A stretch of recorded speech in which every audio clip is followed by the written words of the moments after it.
I think women were really pioneers around here.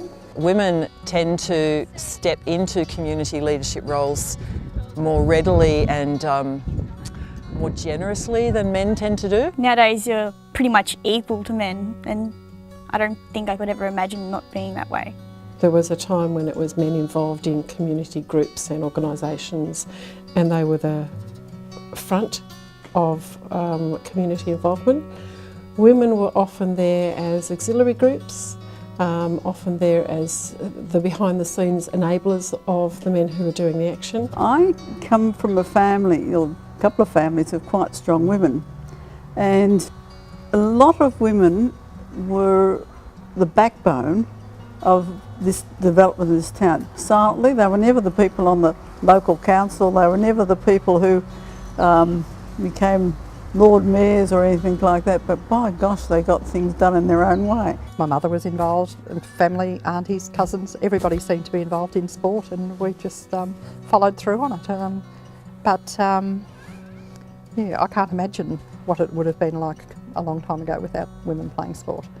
It was a bit stupid that women couldn't vote, but times were different then. Women were looked on to stay at home, do the work, and I've often remarked when you see pictures of gatherings, older gatherings, you could hardly see a woman in the crowd, they were all men.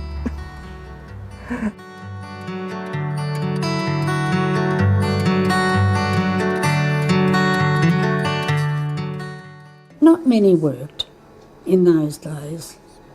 I mean, it's just more or less come in the last, everything's got so expensive, and to educate children, they have to work really. But when I started work, probably then it was about the turnaround of women going to work. Well, we just accepted what was happening, didn't we? Everything just, in those days, once you married, you had to give up whatever work you were doing. So you became a housewife and a mother, and you became a mother quite quickly in those days too, so you just continued on that lifestyle. Yeah. I think we can stand up for ourselves better. We have a vote, we want to do what we want to do, and I think we're partners of men. They're not better than us. We can do what we want to do.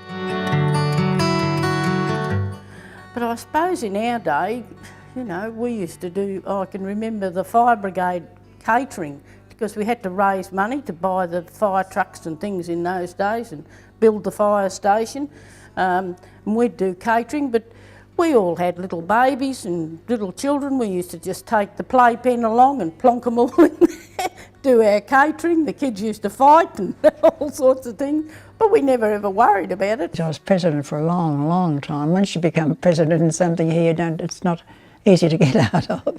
So, yeah, I don't know how many years I was in that for, but yeah, so it's just a little organisation. But we do a lot of work, you know, raise money in various ways, like OpShop.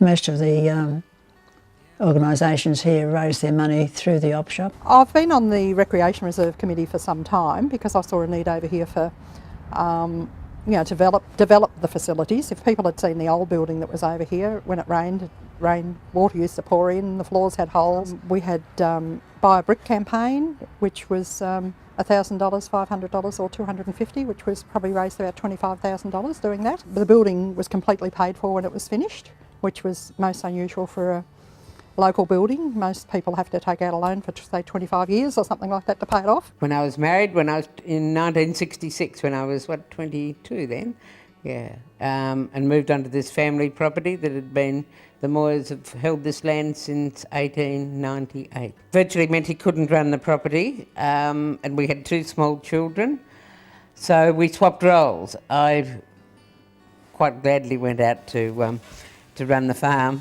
and he became the house husband, 25 years before it was fashionable to do so.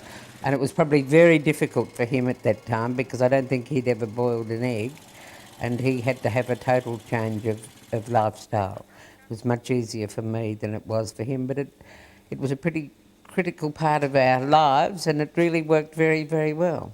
And a good example in this particular community is when Parks Victoria, bless them, decided they'd close Lyrebird Walk, and we all were summoned to a public meeting to hear the good news, and there was fury in the hall.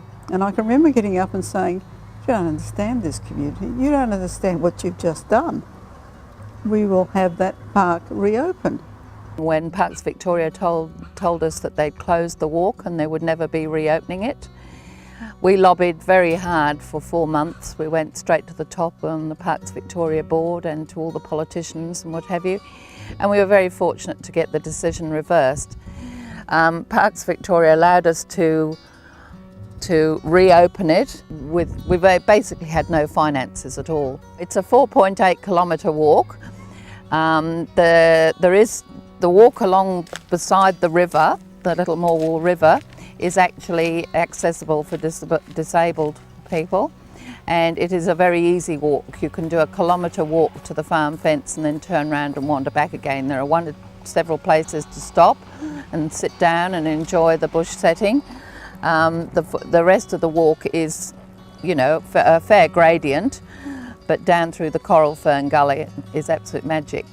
We've been very fortunate in getting a lot of donations, and it's turned out to be a real jewel in Parks Victoria's crown. I started work, went broke, and I started work for a fortnight, and I'd worked in the shop before I was married, but under different management, and I asked Clary and Pat, did they want anyone?